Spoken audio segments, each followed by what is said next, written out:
Bien, tenemos al doctor Cristino del Castillo, que quiero hacer un pequeño resumen con el doctor. Vamos a ver si lo conseguimos. Él está aquí con nosotros ya por Zoom. Buenos días. Por aquí estamos. Buen día. Doctor, hace días que no hablamos, ya el gobierno tiene, ya son un mes y una semana. Yo quiero preguntarte, el accionar diario del nuevo, no estoy hablando del presidente, ¿se ve un gobierno homogéneo o se ven que hay actuaciones individuales? Es decir, ¿cómo tú ves si es algo que se preparó bien o si tú ves que el presidente tiene su agenda y cada uno de los funcionarios o no tiene o anda por caminos diferentes? ¿Cómo tú lo ves? Mire, doctor, yo hasta ahora mismo no he percibido un plan bien diseñado, integral, de cómo es que nos vamos a manejar en el marco de esta crisis, incluso para hacerle frente al problema de salud. Básicamente lo que he observado es una continuidad de las políticas que se estaban implementando. El gobierno, y yo no digo que eso esté mal, ha preferido la continuidad, pero ha aportado poco. No percibo creatividad en el marco de esta crisis para impulsar el desarrollo del país en distintas áreas. Y noto un poco de improvisación, incluso algunas falsas expectativas con respecto a algunos proyectos que se han anunciado. Por ejemplo, el caso de las alianzas público-privadas. Se han anunciado una serie de proyectos y se ha cifrado la esperanza en una herramienta que tiene alcances limitados. Alcances limitados porque yo no conozco ningún país en donde mediante esa modalidad tú hayas logrado la incorporación de grandes cantidades de capitales, sino que ha habido proyectos específicos que se han logrado, algunas experiencias muy buenas, otras no tan buenas. Doctor, sí. La pregunta es la siguiente. Yo oigo que no pasa un día sin que se mencione varias veces la palabra alianza público-privada. Yo me pregunto,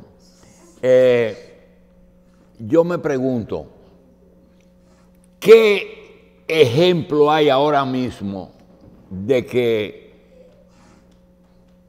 se intente, ni siquiera se ha hecho, se ha intentado una alianza público-privada?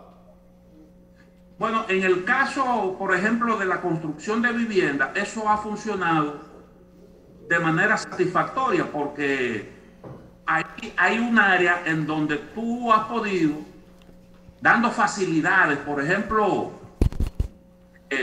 exonerando el pago del ITEVIS, aportando las tierras para que al final el comprador del bien pueda recibir algo a bajo costo y entonces el empresario aliado con el gobierno tiene beneficios. Pero eso usted no lo puede hacer en otras áreas. Por ejemplo, ahora mismo se está hablando del metro o se está hablando del teleférico, del transporte en sentido general, porque el transporte es deficitario y si usted se pone a inventar con eso, lo que usted va es a incrementar el costo del servicio. Y eso es muy sensible en prácticamente todos los países. Recuérdese que las primeras manifestaciones contra el gobierno de Dilma se produjeron por una decisión de incremento del transporte. Lo mismo ocurrió en Chile y muchísimas manifestaciones. Cuando hay público puede haber déficit, pero si hay privado tiene que haber beneficio. Incluso, tiene que haber beneficio, lo que tú estás diciendo. Tan pronto tú incursiones en el transporte, en la salud o en cualquier elemento en que esté el Estado, mira el asunto hoy mismo, un tipo que hace una denuncia de una ejecución de un banco, el banco me llama a un miembro del directivo y me dice, mira, el problema es que nosotros el gobierno puede decir lo que quiera, pero la superintendencia nos supervisa y dice, este préstamo está vencido y tiene que ejecutarse. ¿Por qué ustedes no lo han hecho?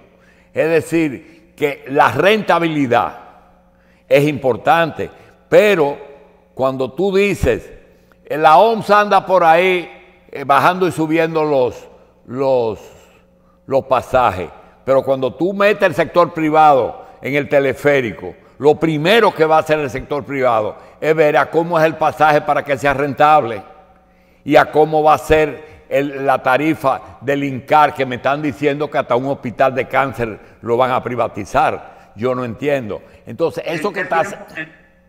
¿En qué tiempo voy a recuperar mi inversión? Exacto. Además de eso... Mira, capacidad de inversión. Tú sabes que en los 8 años Obras Públicas no le pudo entrar a la carretera de Samaná, porque hay un artículo del contrato que deshacer ese contrato cuesta más que mantener el peaje sombra. Así es, así es. Eso nos ha costado a nosotros todo el dinero del mundo. Sí, pero es imposible. Vamos a cortes internacionales. Exactamente. Ese es un buen ejemplo. Mire, ahora se está hablando, por ejemplo, de la carretera El Ámbar. Yo pregunto, ¿cuántos vehículos se necesita? ¿Qué flujo vehicular es necesario para usted hacer rentable una carretera? ¿Cuánto cuesta eso? ¿Y en qué tiempo se va a recuperar la inversión? Tú vas a poder con un peaje garantizar el retorno, más el retorno de la inversión más la ganancia. Esas son preguntas que hay que formularse. Pero además de eso, la alianza público-privada en una coyuntura como esta, para usted concretizarla, tiene que hacer un montón de concesiones, porque te van a pedir garantía de un alto riesgo que se corre en la circunstancia actual, y eso hace mucho más onerosos los compromisos del Estado Dominicano. Pero si usted calcula también todo lo que conlleva la permisología, la formulación de los proyectos, eso realmente no se adapta a las necesidades, a las urgencias de los tiempos actuales, porque necesitamos proyectos que usted pueda desarrollar rápidamente, y ahí no es donde está la respuesta. Entonces yo oigo que todos los días se habla de esto, de alianza público-privada, esa es la palabra de moda, como que eso va a venir a resolver el problema. Eso no es ni es bueno ni es malo, es una herramienta de trabajo que puede dejar resultados positivos para algunos proyectos de alta rentabilidad en algunas áreas, que no entrañe situaciones que no comprometan situaciones sociales que puedan tener una repercusión negativa. Bien. Entonces lo que yo estoy viendo realmente es que hay como unas expectativas de que las cosas marchan hacia la normalización, y de que dándole continuidad a planes que ya estaban formulados, con eso será suficiente. Y a mí me parece que en esta etapa hay que tener un enfoque más integral y poner los pies un poco más sobre la tierra. Bien, doctor, no se vaya del Zoom, porque tenemos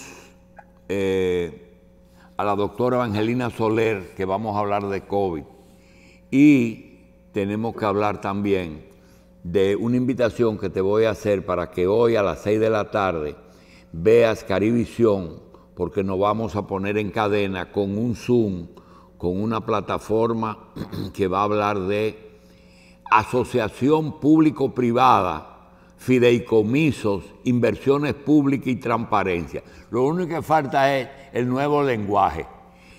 Con Ramón Hurtado, Antonio Siriaco, Apolinar Veloz y Fernando Peña. Se va a hablar de asociaciones público-privadas. De manera que no te vayas, porque a lo mejor tienes 1000 preguntas que hacerle a la doctora Soler. Vamos pues a darle la bienvenida a la doctora Evangelina Soler, que tiene 2 condiciones: médico, Evangelina, como la primera mujer exacto, del país. Y neumóloga. Ustedes saben que los médicos se ponen de moda. Los neumólogos con el COVID se han puesto adelante. Son los que definen toda la situación. Y vamos a hablar con la doctora también de algo que el doctor Stern hizo y que nosotros hicimos hace 30 años, que fue médicos dominicanos, pero en el COVID. No solamente médicos dominicanos, sino ahora en el COVID. Le damos la bienvenida a la doctora y vamos a hablar primero del libro y después vamos a hablar del COVID. Doctora, gracias por estar aquí, perdónenos la hora, y quiero decir que la doctora tuvo COVID. Salió de aquí de un programa con COVID. Ay, ¿cómo va a ser? No, lo descubrió después que se fue, pero no lo cogió aquí. Pero es uno de los médicos que más COVID ha visto. Pero vamos a hablar ahora, cuando ella dice médicos dominicanos y el COVID, se refiere al médico como médico expuesto a la enfermedad, como médico que tiene que especializarse en una rama que no estaba descrita en medicina todavía, o una parte, digamos, porque es una parte el COVID es una parte de un todo. Ahora, doctora, gracias por estar aquí. Médico dominicano en el COVID, ¿se refiere específicamente a COVID o es a todas las especialidades? Muy buenos días, gracias por la invitación. Doctora. Bueno, pues Médicos Dominicanos y el COVID es una recopilación de información que un grupo de médicos vio como necesidad en su momento. Y te estoy hablando de principios de marzo, cuando no se sabía nada de la enfermedad. Nos interesamos en producir una obra que pudiera llevar informaciones a los demás colegas. Y ahí no solamente estoy yo, hay un esfuerzo en conjunto con varios especialistas, neumólogos, especialistas infectólogo, especialista cardiólogo, endocrinólogo. Hubo la necesidad de plantear todas esas situaciones que se estaba dando a nivel mundial sobre esta enfermedad totalmente desconocida, y para nosotros fue un verdadero reto porque la intención inicial era hacer una revista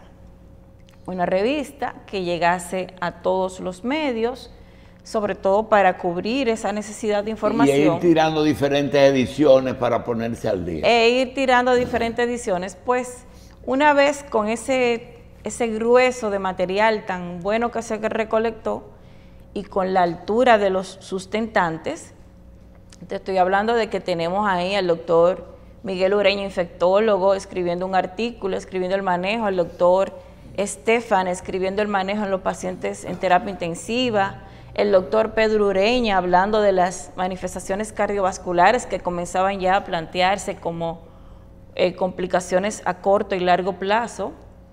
Tenemos ahí al doctor Julino Castillo, endocrinólogo, hablando de el comportamiento endocrinológico y el papel metabólico en los pacientes con COVID. La doctora Camilo, pediatra, el doctor Melgen, pediatra, el doctor Milcíades Álvarez. En definitiva. Cuando usted dice, quise hacer una revista, entiendo que tuvo la duda porque usted ha hecho un libro. Entonces el libro es como escribir una película sin poner el final de la película. Es decir, estamos frente a una enfermedad que quizás hemos avanzado en muchísimo menos en la vacuna, pero todavía hay otras cosas, muchísimas cosas que usted ha vivido y que encuentra que si habla con un médico americano, se encuentra con que te va a decir, doctora, no me hable de tal producto, que eso no está en mi protocolo de Estados Unidos. Tú dices, pero yo tengo ya experiencia aquí, o ya viene experiencia de Italia. Doctora, eso de hacer una película sin saber el final de la película, ese libro, una vez ya puesto en circulación, que ya está, ¿verdad? Sí, se pone en circulación el próximo miércoles. Ok, después del miércoles, ¿va a edificar a los médicos o es un libro para el paciente también? No, es un libro puramente para la clase médica. Es un libro, una obra científica que se hizo fundamentada en eso, o sea, la necesidad de conocimiento. Nuestros médicos que adolecen de revistas científicas, de la información de primera mano, pues no había nada escrito. De hecho, fue muy interesante porque hubo que cambiar, comenzábamos escribiendo un tema y a la semana aparecía un dato nuevo. Por ejemplo, la doctora Yunesi Domínguez, que escribió la parte que tiene que ver con las descripciones de examen físico y de manifestaciones clínicas, después de tener su tema todo preparado, hubo que rehacerlo para incorporar lo que ya se estaba viendo como manifestaciones de piel, pero que no estaban descritas porque no había un organismo oficial que hablara de las manifestaciones de piel. Introducir entonces las afecciones de piel que comenzaban a describirse, o sea, fue bastante interesante. Ok, pero en marzo aparece aquí, pero en China aparece en noviembre. Supongo que el libro tiene una etapa de marzo a, digamos, a agosto, no a septiembre, a agosto, en que aquí ocurrieron 6 meses, pero esos 6 meses, el libro no se comenzó hace 6 meses. La acumulación de información comenzó posiblemente 3 meses después o 4 meses. Que usted decidió, ya hay demasiada información, ya es un libro. La pregunta es la siguiente, doctora. Lo que aparece en el libro, esa acumulación de lo que ha ocurrido en cada especialidad que el virus ha afectado. Son datos clínicos, no datos de recopilación científica de estudios. Tú sabes que aún hay poco tiempo y los países desarrollados apenas comienzan a desarrollar pequeños estudios y nosotros recopilamos esa data de países ya, por ejemplo, como China, que fue el gran profesor, que nos dio todos los estudios que pudiéramos tener como plataforma científica. Italia tiene muy pocos escritos, España, pero pudimos recolectar esa data y en nuestro país, que es un país que adolece de sistema de investigación, no hemos podido todavía plasmar. Y de la cosa que yo veo importante para esta obra es que abre la puerta para otros colegas. Sí, pero tiene algo que ya yo estoy loco por verlo, porque es que te date una pauta de lo que ya está ocurriendo. Es decir, lo otro, a ti no te puede venir, no, eso está en el libro, porque ya se estableció. ¿Por qué? Porque a partir de ahora, le vamos a decir, a partir del miércoles ustedes van a tener el libro, sobre todo los médicos. Pero a partir de este momento nosotros vamos a dejar el libro de la doctora Evangelina Soler, que seguro va a estar, después de su presentación va a estar en el Centro Cuesta del Libro. Quería decirle, o nos llaman a nosotros, la llaman a ella, pero lo que vamos a hablar ahora es del COVID. Y justamente el libro es el brazo que nos da la conversación. Hoy, la enfermedad en un profesional como la doctora, que posiblemente deba de tener ya arriba de 300 casos vistos, ¿verdad, doctora? Así es. Bien, esos casos han terminado, quizá muy pocos muertos, menos en cuidados intensivos, ambulatorios y unos cuartos, y 1 millar o 2 millares de gente que lo tuvieron y nunca fueron al médico. La pregunta es, realmente en COVID, pandemia, epidemia, brote, que son 3 situaciones diferentes, como pandemia en la República Dominicana, ¿qué ya se puede decir que está bien establecido? Número 1, ¿cómo se contagian las personas? Usted me pregunta, ¿cómo me contagié? Alguien me lo pegó, me descuidé, algo pasó. ¿Hay algo establecido sobre el momento en que la persona se infecta? Tú sabes que el periodo de incubación se establece que es de 1 a 7 días. Usted mismo no sabe cómo lo tomó, ¿verdad? Bueno, yo tuve un caso Usted que llegó sí. a mi consulta, yo sé de un paciente que llegó, que fue de los que andaba en el crucero, en el famoso crucero. Ese fue el único paciente sospechoso, ya desde que comenzamos con los casos establecidos aquí, de mucho tiempo antes decíamos que a pesar de que el primer caso fue el 1 de marzo, aquí probablemente circulaba el virus antes de... ¿Dónde circula el virus, doctora? Bueno, Para yo no pasar por ahí. ¿Por dónde hay virus? Eso quería saber Carlos, seguro. El ¿Dónde virus- hay de eso para yo no pasar? ¿Es en el aire? ¿Es a 2 metros del otro? ¿Dónde está el virus? lo que está establecido desde que comenzaron a hablar de los estudios hechos en China es que el virus está en la superficie de toque. Y ¿Quién cuando lo pone una persona, ahí, doctora? ¿Quién lo pone? bueno, las gotitas, Del contaminado. cuando tú Ah, hablas ya. y estás contaminado, cuando tú hablas, cuando tú ríes, cuando tú expresas cualquier palabra de una fonación fuerte. Por eso es que te dice, el virus en una superficie plástica vive tanto, en una de piel tanto, en un una de papel metal. tanto, en un cartón tanto, en una piel tanto. Es por eso. Claro, y de hecho se ha establecido cuáles son los lugares en una habitación de un paciente contaminado, cuáles son los lugares donde mayor permanencia tiene el virus. Y por ejemplo, la mesita de la alimentación fue el lugar donde más tiempo duró, porque las superficies de metales pueden conservar el virus 4, 5, 6 horas. El piso también es un lugar donde caen grandes cantidades del virus, porque las personas al toser el virus suele caer al piso y es un lugar también frecuente que Y permanece. si un hipocondríaco dice, yo no quiero saber eso, yo me voy para el Pico Duarte y me voy a aislar como un ermitaño ahí hasta que pase la pandemia. En un lugar como ese se puede garantizar que no va el virus. Si no te llega un enfermo, No hay más nadie, él solo. claro, no hay forma, no hay forma. manera. Y esas reuniones de la familia de confianza, de que, bueno, ellos se cuidan tanto como nosotros, vamos a juntarnos, vamos a compartir un rato. Eso también es, ¿puede confiarse en eso o No. aún deja abierto el riesgo? Mira, hubo un ensayo muy bueno que se hizo en Nueva Zelanda de las pequeñas burbujas. Entonces, esas pequeñas burbujas garantiza que se mantenga las personas. Una persona dentro de una burbuja, usted dice. Burbujas familiares, o sea. Ah, burbuja. Círculos pequeños de Tú personas. perteneces a mi círculo, tú eres mi papá, mi hermano, mi Sí, tío. sí, lo que vivimos en la casa, que no sean más de 5. Nos juntamos con los primos, con los hermanos, pero esos primos y hermanos no pueden juntarse con otras personas. Ah. El problema está en que el primo tiene una novia y se Sí, junta sí, con la sí. novia y ahí se rompe O la el muchacha asunto. de servicio que coge su día libre, ya esa no se sabe dónde estaba.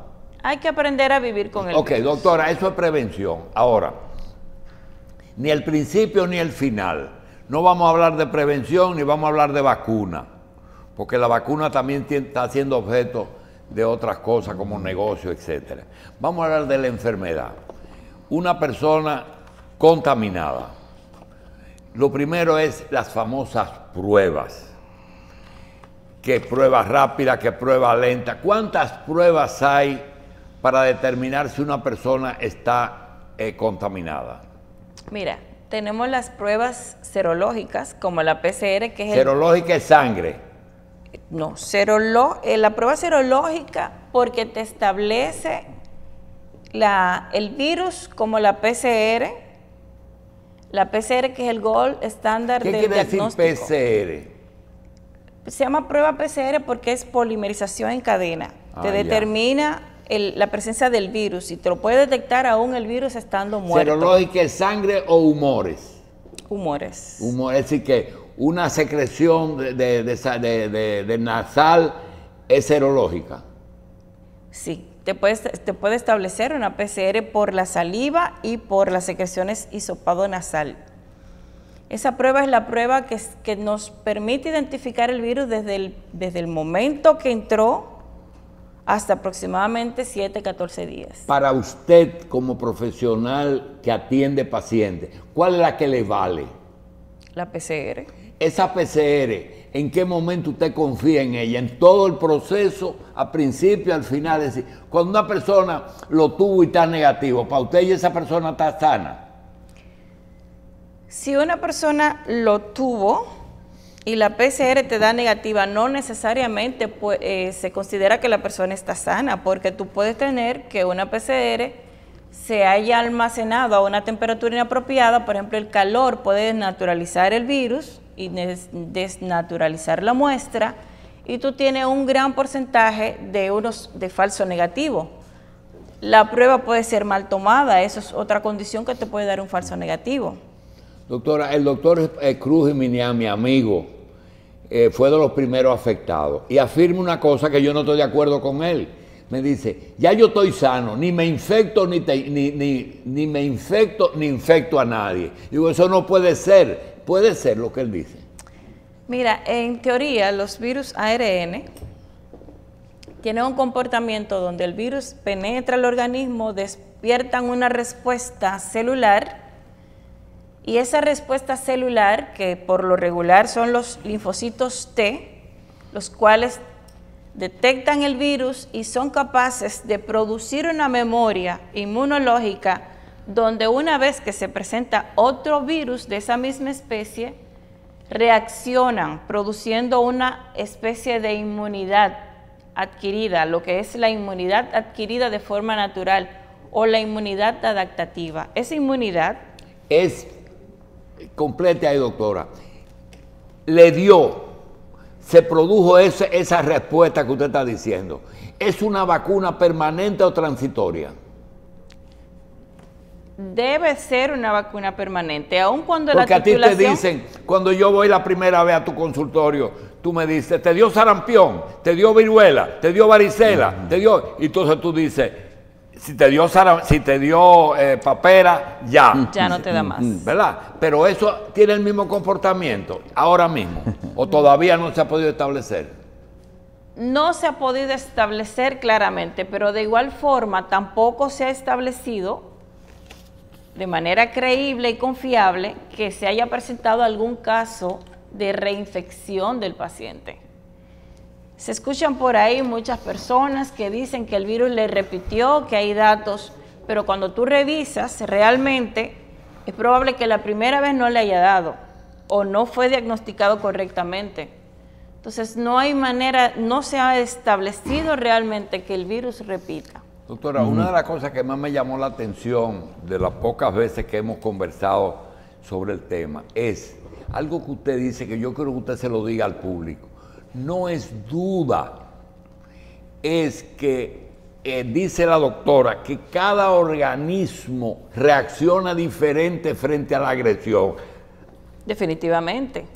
Cada organismo, y se establecía de inicio que no se afectaban los jóvenes, que no se afectaban los niños, que solamente se afectaban las personas vulnerables, las que tenían más de 65 años, los diabéticos, los enfermos cardiovasculares. Viejo, diabético, hipertenso. Pero la ciudad de Nueva York nos enseñó que los jóvenes se pueden afectar y se murieron.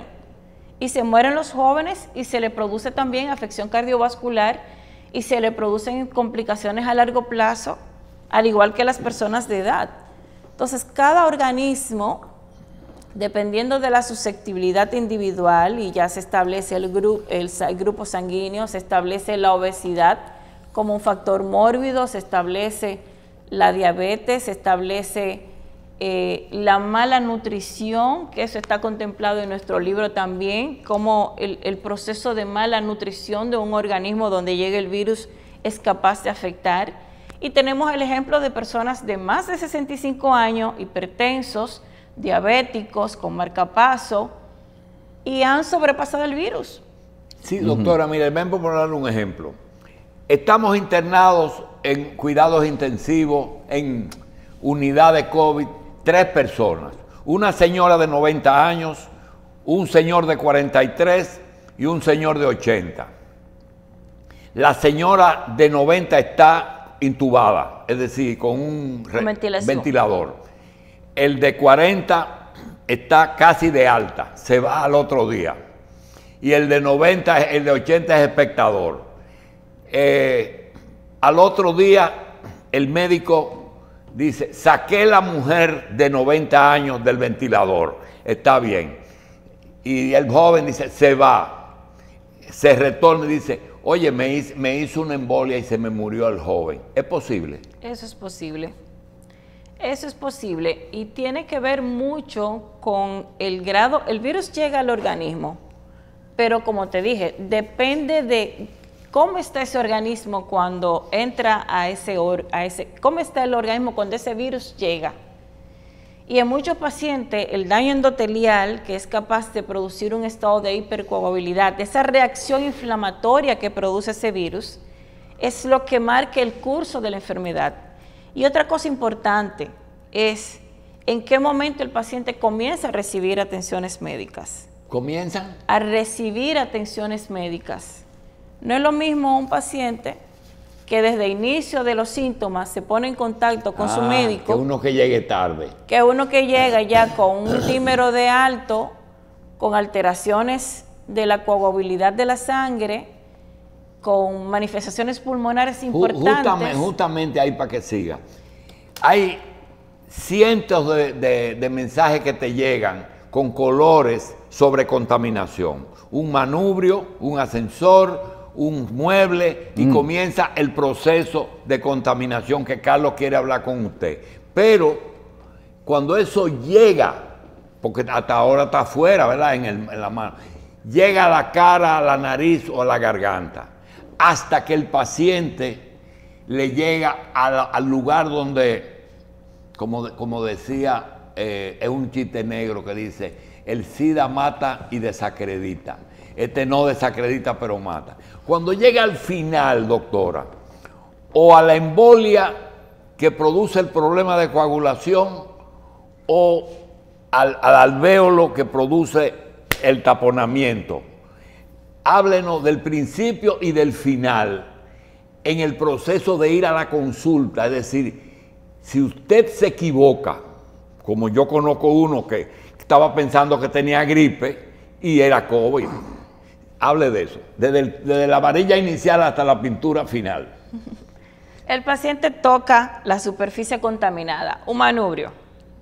El paciente luego hace esto, por ejemplo, se pone el virus en contacto con este triángulo, ojos, nariz, boca. Tres mucosas. Tres mucosas, nasal, bucal y conjuntiva. Y esclerótica.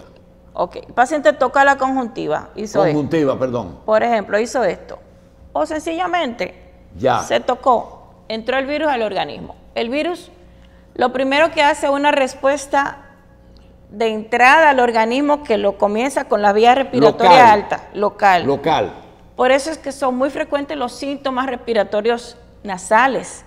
La persona piensa que tiene un proceso gripal y lo confunde con ese proceso habitual de un virus, de cualquier rinitis, y los pacientes riníticos alérgicos son los que más sufren esto porque piensan que es un proceso común y corriente en ellos.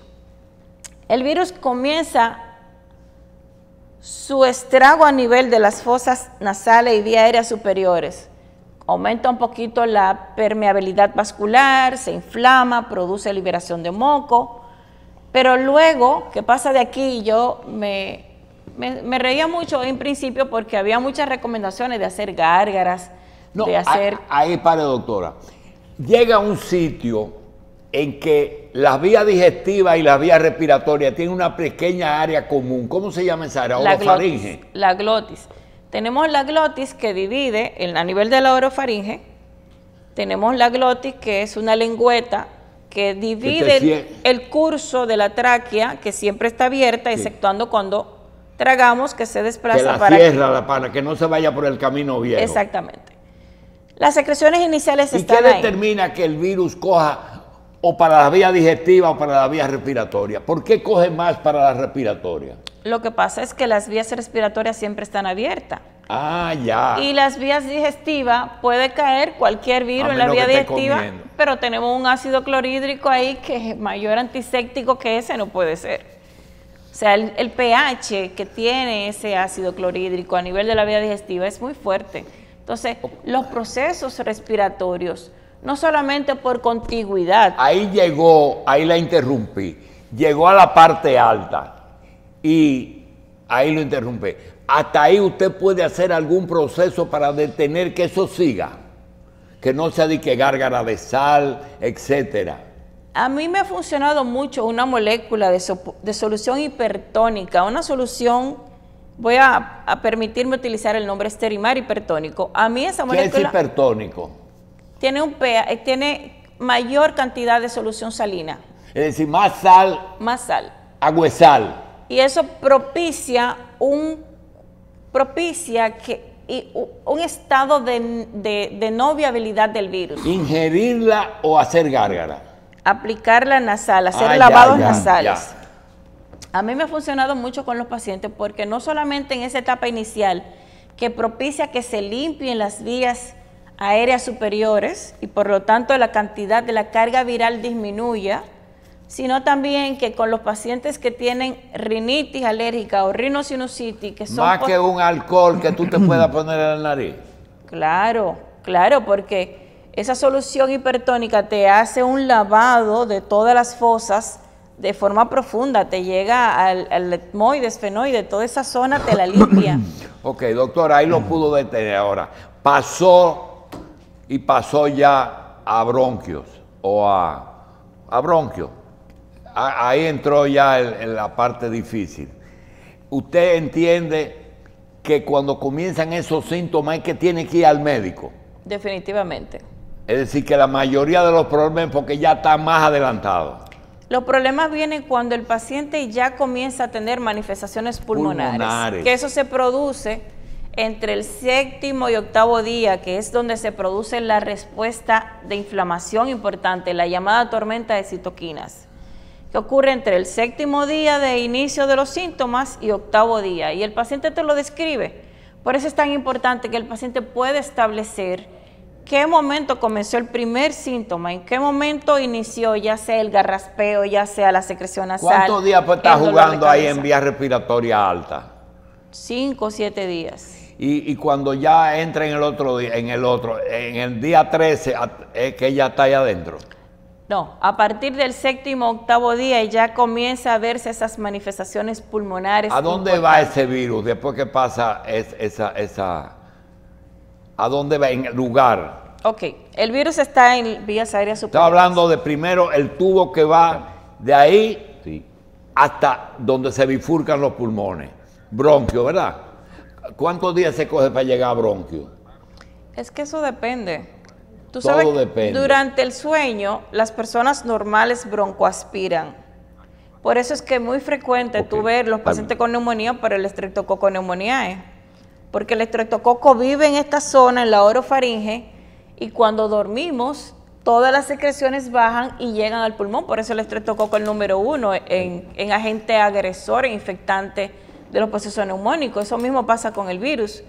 El virus se aloja inicialmente en vías aéreas superiores y dependiendo de cómo esté el drenaje del paciente y sobre todo la broncoaspiración, la microaspiración de contenido de la orofaringe, puede llegar a las vías aéreas inferiores. Me acaba de llegar una... Perdóname, hay una unidad en que el aire se pone en contacto con la sangre para oxigenarla. Ese es el alvéolo. La membrana alvéolo capilar. Es cuando llega el virus ahí, doctora. El virus en teoría no llega ahí. Lo que llega ahí es la respuesta inflamatoria, el efecto.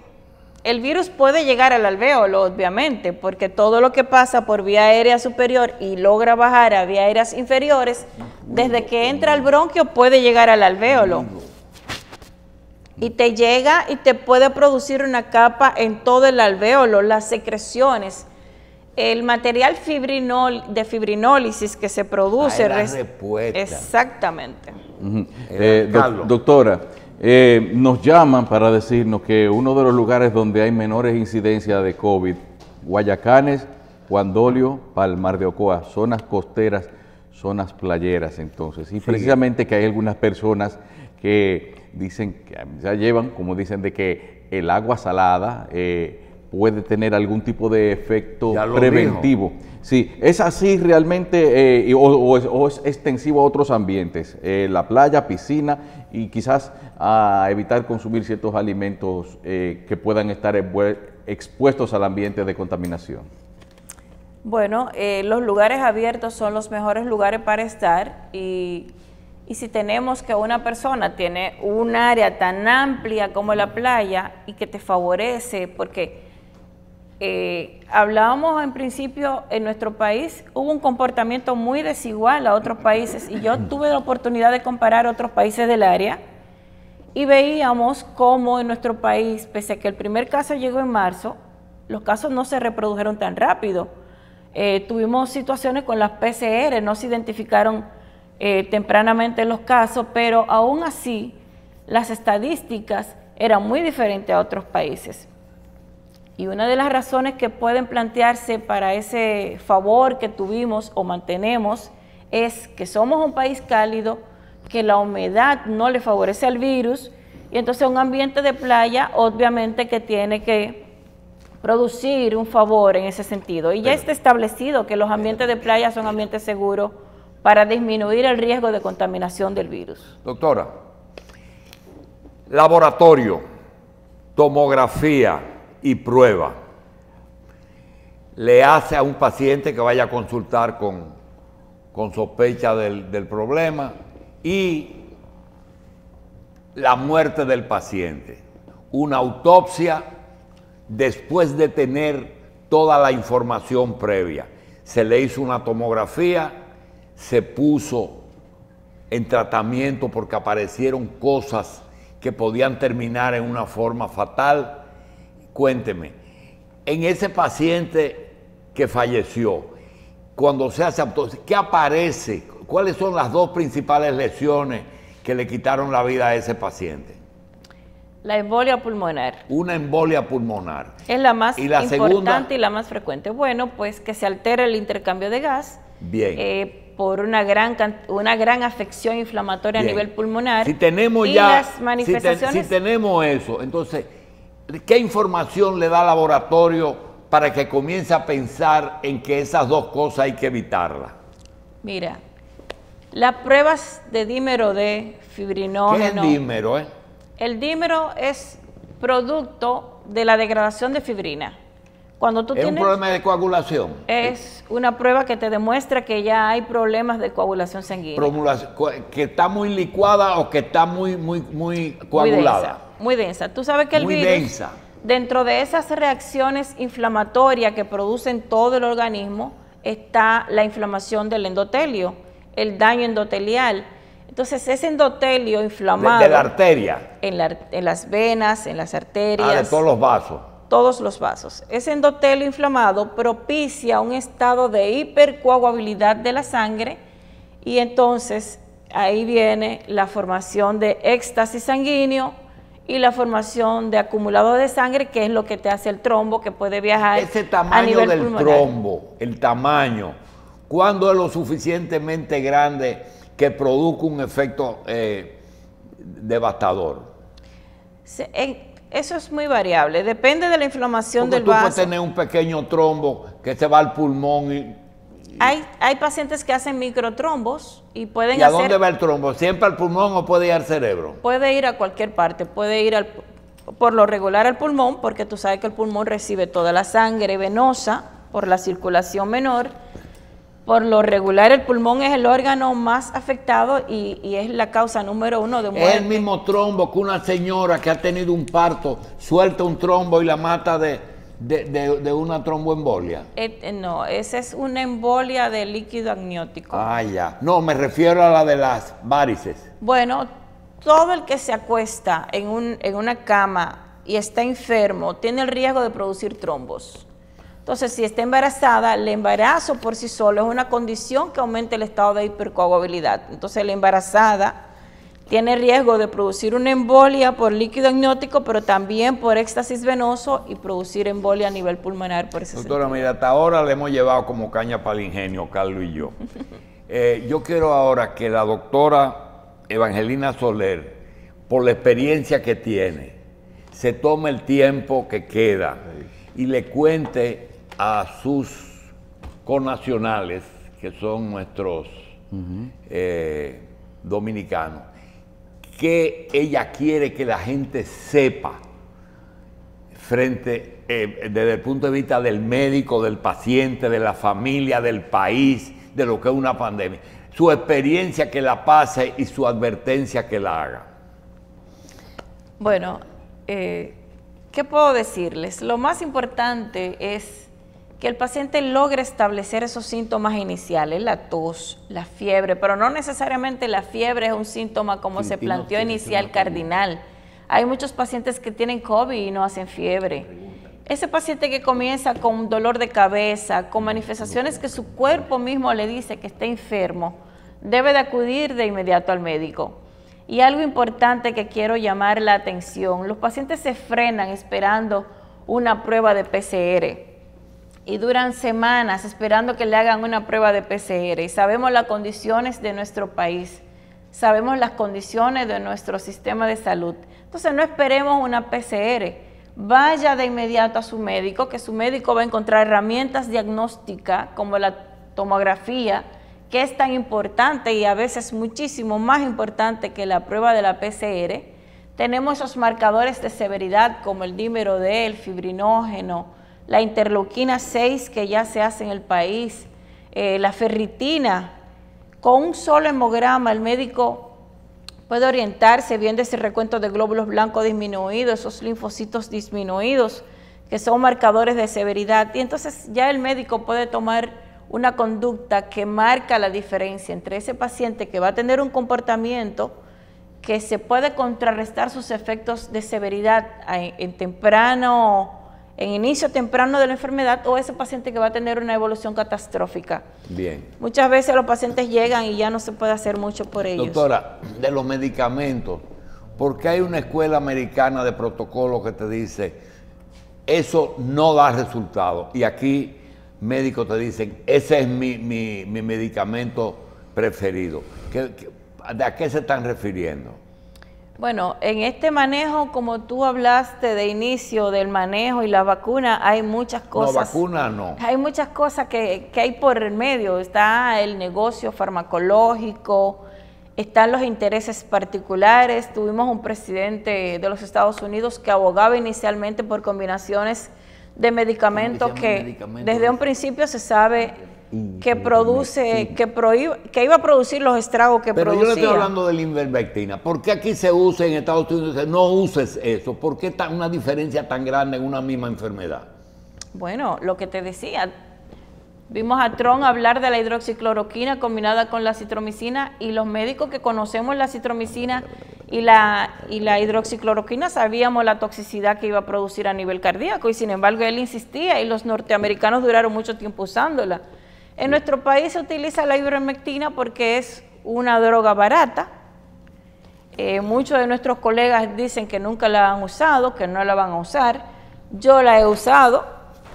Tal vez el paciente que se iba a mejorar con ella o sin ella se iba a mejorar de igual forma.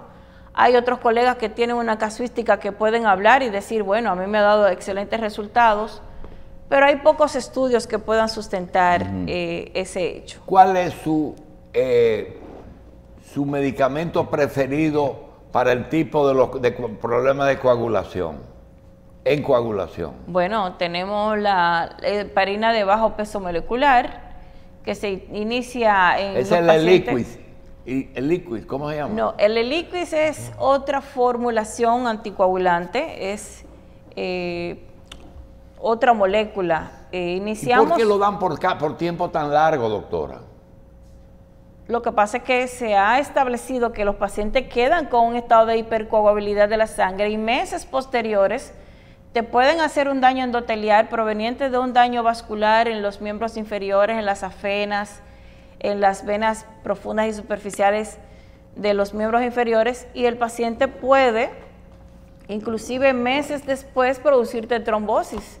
Entonces, por eso es bueno utilizar moléculas como los medicamentos, como la heparina de bajo peso molecular, y para continuación se puede utilizar apivaxaban o cualquier otro tipo de molécula. Nosotros tenemos el problema de que el doctor Hanna y los miércoles nos acostumbraron a que muchos médicos ven el programa.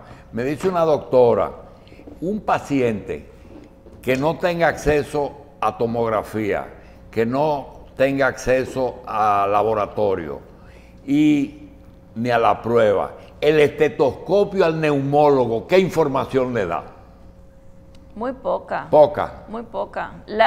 Mira, si tú me preguntaste y no pude terminar la idea, si tú me dices cuál prueba para ti es la más importante, que no me quedo sin ella bajo ningún concepto, la tomografía. Y no hay muchas radiaciones, doctora. Sí, pero hay porque hay gente que quiere hacerse una tomografía cada media hora. No, así no. En medicina tú tienes que valorar riesgos, beneficios. Yo pienso que en la etapa inicial hay que hacer una tomografía. Pero hay que hacer una tomografía cuando tú cuentas ese 7º y 8º día, a ver qué pasó con esa tormenta de citoquina, esa respuesta inflamatoria en ese pulmón. Y si tienes que hacer otra tomografía de seguimiento, también es válida, porque el paciente puede cambiar de tener una tomografía normal, en 4 o 5 días puede tener una tomografía con hallazgos importantes a nivel pulmonar, que son los que te van a orientar sobre el cambio de medicamento. Y de hecho es la herramienta diagnóstica para nosotros saber cuándo, por ejemplo, una molécula como el Remdesivir o el Tocilizumab, cuándo la molécula ha surtido su efecto beneficioso. Doctora, tenemos al doctor Cristino del Castillo, que es parte del equipo, pero por Zoom va a hacerle una pregunta. Doctora, adelante. Perfecto. Tengo una inquietud desde que comenzó la pandemia. ¿Por qué hay personas que son contagiadas y ni siquiera se enteran? ¿Qué tienen? Y son muchos. ¿Qué tienen en común esas personas que lo hacen resistente al coronavirus? Excelente pregunta. A mí me encanta esa pregunta. ¿Cuál es? ¿Qué tienen en común esas personas que les da el COVID y ni siquiera se enteraron? Yo estuve participando con una colega a quien admiro mucho, a la licenciada Liliana Curi, y ella me plantea que muchos de los pacientes que llegan a su oficina, aún teniendo COVID, tienen una prueba de antígenos negativa, tienen una IgG negativa pese a que ya pasaron la enfermedad. Y entonces, ¿qué pasa en esas personas? Ese grupo de personas que mantienen una prueba de antígeno a 1 mes, 2 meses de haber pasado la infección confirmada de COVID y no titulan anticuerpo, pero tienen en común que hicieron un COVID muy leve. Y entonces mi teoría, en principio, y ya es una teoría confirmada con estudios, es que hay un grupo de personas que probablemente tuvieron memoria ancestral con otros coronavirus. O sea, tuvieron infecciones con otro tipo de coronavirus, y aquí cabe resaltar y destacar que existen circulando habitualmente algunos 4 o 5 más coronavirus que la gente asume como procesos gripales respiratorios comunes, pero son de la familia del coronavirus y hacen una respuesta cruzada ante este virus. Y entonces se plantea que esas personas que hacen un COVID leve fueron personas que previamente tuvieron una memoria inmunológica con estos coronavirus previamente. Bien. Señores, quisiéramos seguir hablando 1 hora más con la doctora Evangelina Soler, pero desgraciadamente el tiempo se nos acabó. Doctora Evangelina Soler, neumóloga, está ahí en la... no necesita paciente, siempre está lleno, pero está ahí en la Corazones Unidos, consultorios de Corazones Unidos. Gracias, doctora, y que tengamos suerte. Gracias, Julito, por la invitación.